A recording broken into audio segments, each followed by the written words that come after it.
हम पार्ट 1 में मल्टीप्लिकेशन के पार्ट 1 में ये रूल्स बता चुके हैं मल्टीप्लिकेशन के, और उसमें ये भी एक रूल था कि जब आपका जो वंश डिजिट है, वंश डिजिट यानी यूनिट डिजिट, उसका सम 10 हो और आपका जो टेंथ डिजिट है वो इक्वल हो। अब यहाँ पे क्या है, उसका जस्ट अपोजिट है कि यहाँ पे आप देख रहे हैं कि दो नंबर हैं आपके सामने डिजिट नंबर, उनको आपको मल्टीप्लाई करना है। तो रूल ये है भाई कि आपका जो ये देखो जो आपका वंश डिजिट है वो आपका इक्वल होना चाहिए, वंश डिजिट आपका इक्वल होना चाहिए, और आपका जो टेंथ डिजिट है यानी ये वाला लेफ्ट वाला नंबर टेंथ डिजिट, इनका सम 10 होना चाहिए, इनका सम 10 होना चाहिए। तो आप देखो 3 और 7 10 है, यस, और आपका वंश डिजिट का नंबर इक्वल होना चाहिए और टेंथ डिजिट का सम 10 होना चाहिए। तो यहाँ पे कंडीशन फुलफिल हो रही है, तो आपके लिए मल्टीप्लाई इजी हो जाएगी। तो क्या करना होगा, देखिए ये जो टेंथ डिजिट है इस दोनों नंबर का कर लो मल्टीप्लाई, ठीक है, सिंपल है ना। 3 7 जा 21, कितना आया 3 7 जा 21। अब उसमें एक ये जो आपका वंश डिजिट नंबर है उसको ऐड कर लो एक बार, वन टाइम, ठीक है, तो आपका आया 25, ठीक।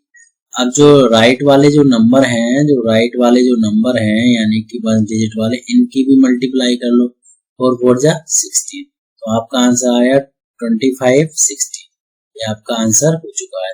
तो आपको अब समझ में आ चुकी है बात कि जब आपका वंश डिजिट इक्वल हो और टेंथ डिजिट का सम 10 हो तो हमें क्या करना होगा, टेंथ डिजिट वालों की मल्टीप्लाई करो और वंश डिजिट का नंबर ऐड कर दो, आंसर आ जाएगा, ठीक है।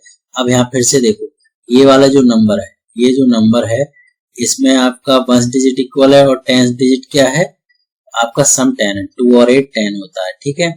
तो क्या करेंगे, 2 8 जा 16 और 4 16 और 4 कितना हुआ 20 और 4 4 जा 16, ये आपका आंसर हो गया। देखो तो ऐसे करके स्पीड से आप कर सकते हो।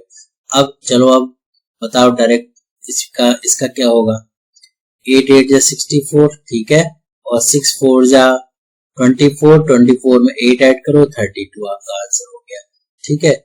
अब इसमें और स्पीड लेके आओ, 7 3 जा 21 और 5 21 और 5 कितना हुआ, 7 3 जा 21 5 26 25, ठीक है।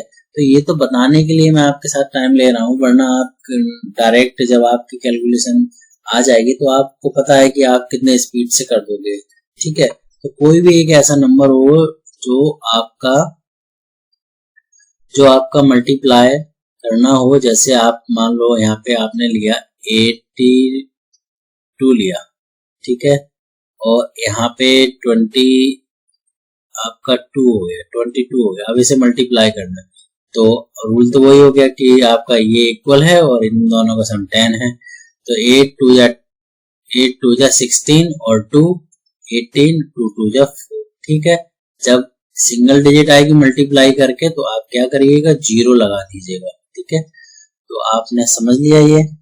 तो अब मैं आगे चलता हूँ कि आगे कैसे कंसेप्ट हैं उन पे भी मैं बात करूंगा, ठीक है। अब एक नेक्स्ट रूल है 5 का, ठीक। तो ये रूल जो है आपको अगर स्क्वायर करना हो सेम नंबर का, या आप कहो कि इन दोनों नंबर की आपको मल्टीप्लाई करनी है 2 बार।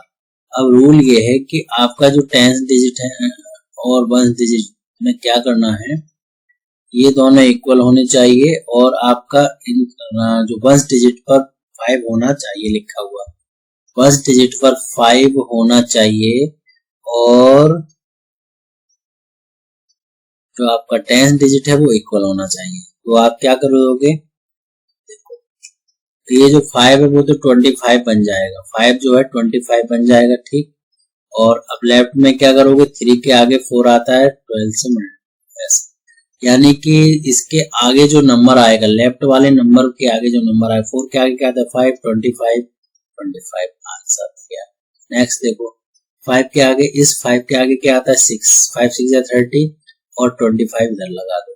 अब देखो 6 के आगे क्या आता है 7, 6 7 जा 42 और 25 लगा दो।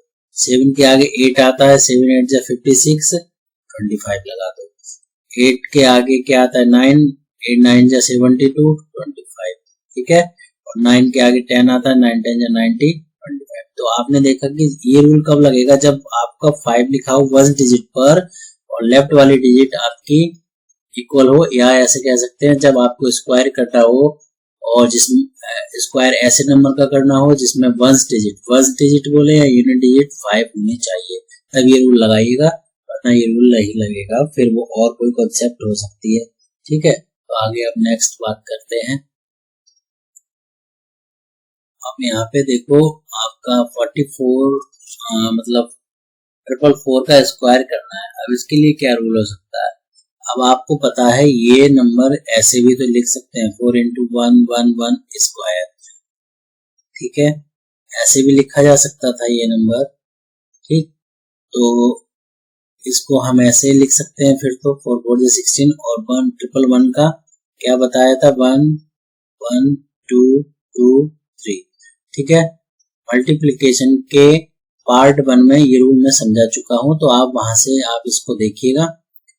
तो अब इसकी मल्टीप्लाई कर देंगे, इसकी जब मल्टीप्लाई करेंगे तो कितना आने वाला है बताइए, 197136। अब मैंने इसको कैसे कर दिया, आप 1 2 3 4 पार्ट जो है उन्हें देखिएगा, एडिशन के पार्ट देखिएगा, ठीक है, तो वहां से आपको समझ में आएगा, या मल्टीप्लाई के पार्ट देखिएगा तो वहां पे समझ में आएगा कैसे आप कर सकते हैं, ठीक है। तो आगे भी मैं इस कंसेप्ट को दोबारा रिपीट करूंगा कि पहले मैं ये बता दूं आपको कि स्क्वायर बिटवीन 75 to 100 कैसे फाइंड करते हैं, स्क्वायर बिटवीन 75 to 100 कैसे फाइंड कर देते हैं। ये 75 का स्क्वायर तो अभी मैंने समझाया था कि जब 7 हो यहाँ पे और 5 का स्क्वायर, मतलब जब यहाँ पे फर्स्ट डिजिट आपका 5 हो, तो 7 8 56 25, ये तो डायरेक्ट आंसर आपका आ जाएगा। अब बात आ रही है 76 के स्क्वायर की, ठीक है, या फिर आगे जो आपके 100 तक के नंबर है, तो आपको इसमें बेस कितना लेना है 100 लेना है, बेस कितना लेना है आपको 100, या आप कहो 88 स्क्वायर निकालना हो, या आप कहो कि 89 स्क्वायर निकालना हो, ठीक है, या आप कहो कि 98 स्क्वायर निकालना हो, तो कैसे निकालेंगे, तो आइए हम देखते हैं कि कैसे हम इनको निकाल पाएंगे।